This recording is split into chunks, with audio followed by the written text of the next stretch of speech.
Oh, hi there. Before the video starts, please click subscribe, then notifications so you never miss one of these reviews. Let's begin.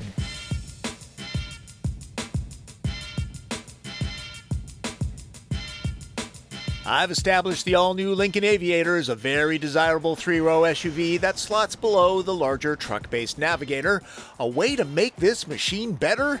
Go for the Grand Touring model, which means there's a plug-in hybrid powertrain and a whole new attitude. Now, I've already covered the turbocharged V6 gas-only Aviator, so with the Grand Touring here, I'm pretty much just pointing out the differences, starting with power. The petrol-only model glides around town with a 3-liter twin-turbo V6 with 400 horsepower and 415 pound-feet of torque. Not too shabby. Grand Touring's electric motor elevates those figures to a lofty 494 horsepower and 630 pound-feet of torque. A Prius V, this is not. It starts without sound and at low speeds pulls away with the electric motor only. Ford Explorer and Aviator share a platform, and while both can be hybrids, only Lincoln gets the plug-in system that covers some 18 miles on battery power alone. Its pack is much larger than this, but still mounted in the same place. All-wheel drive is standard. The electric motor is bolted onto the 10-speed transmission. Aviator gets piano key controls that I prefer to many electronic joysticks, which are often vague, and manual shifts remain a thing in this vehicle. Grand Touring adds drive modes. One forces it to run on battery alone. Once the pack is depleted, it defaults to a smooth standard hybrid operation. Electric motors, of course, have lots of torque right off the line, so the Grand Touring moves pretty briskly. I'll estimate Grand Touring sprints to 60 miles an hour in under 5 seconds. This Aviator is a rocket ship, even with the extra 780 pounds. It definitely feels quicker than the V6. The word hybrid says great fuel economy to many. Lincoln uses it more for performance here, though plug it in every night and that's around 125 miles a week. It won't need dinosaur juice. The biggest compliment that I can give the Grand Touring is that the hybrid system doesn't feel like a hybrid system. It feels like a regular gas powertrain. And the brakes feather in very nicely between regenerative and the actual physical disc brakes. Like the standard Aviator, this one is library quiet. Grand Touring has standard active noise control and a sound insulation pack, equipped with the optional active air suspension that uses a camera to read the road surface ahead. The ride is supple with little float, roll, or dive. At $3,000, I consider it a must-buy. One thing, the hybrid does not have the snarl that the V6 has. I mean, there is some, but it's not as pronounced as the gas-only model. The velocity makes up for that, though. Lincoln had top trim examples for us to drive. The interior pampers your eyes and your bum.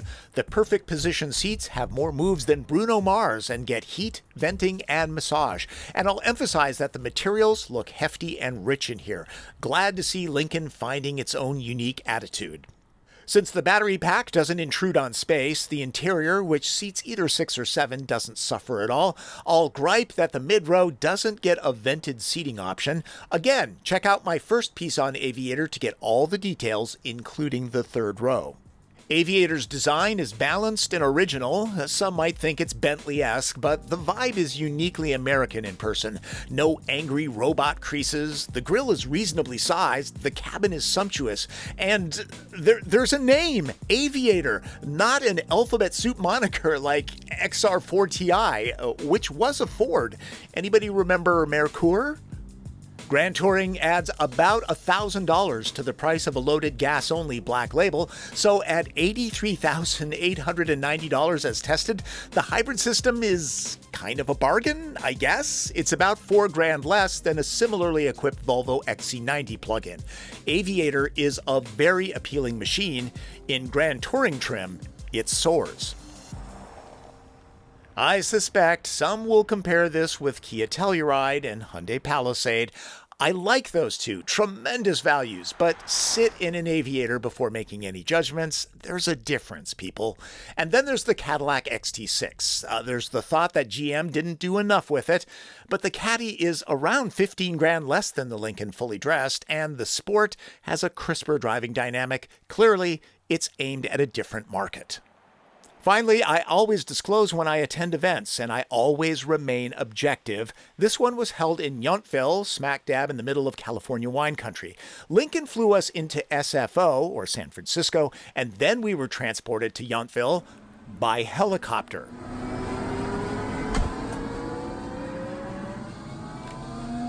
Lincoln has branded the dynamic of its vehicles as quiet flight, so the chopper ride is part of the branding, though. Really, helicopters are anything but quiet. They are a great way to beat traffic, though, I'll say that. Brings me back to my news photographer days. I logged hundreds of hours in Bell Jet Rangers. I also saw 100 places on the way that would be great for shooting cars. Nice for scouting. Well, that's my quick look at the all-new Lincoln Aviator Grand Touring. Remember, if you like these car reviews, and you've stuck around to the very end, so I'm guessing that you do, click on the subscribe button, that goofball right there, and you will never miss one of these car reviews. That's Driven. I'm Tom Voelk.